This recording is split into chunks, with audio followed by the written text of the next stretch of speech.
Nature has a funny way of balancing elegance with pure, rugged endurance. Today, we're looking at two icons of the landscape that couldn't be more different if they tried. In one corner, we have the delicate, artistic soul of the garden, the Japanese maple. In the other, the ancient, water-loving giant, the swamp cypress.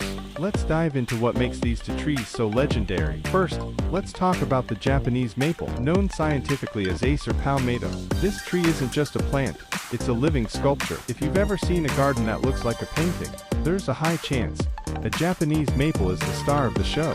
They are famous for their deeply lobed leaves and a color palette that shifts from lime greens to deep purples, and finally, to those iconic, fiery reds in the autumn.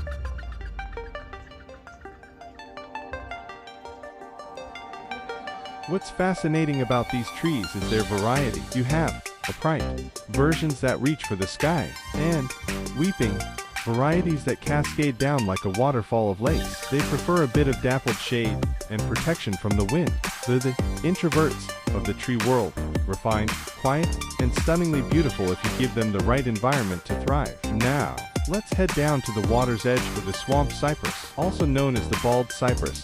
This tree is a survivor. While most trees would literally drown with their roots underwater, the swamp cypress thrives in it. It's a deciduous conifer, which is a fancy way of saying it has needles like a Christmas tree, but it actually drops them in the winter after they turn a gorgeous copper orange.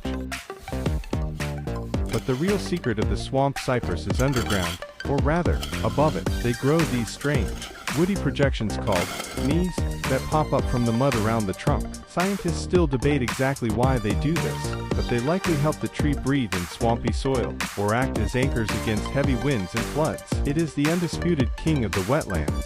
Whether you're looking for the delicate artistry of the Japanese maple or the ancient, rugged strength of the swamp cypress, both trees remind us how diverse our planet really is. One brings the beauty, the other brings the backbone. Thanks for watching, and let me know in the comments, which one would you plant in your backyard? Don't forget to like and subscribe for more nature deep dives.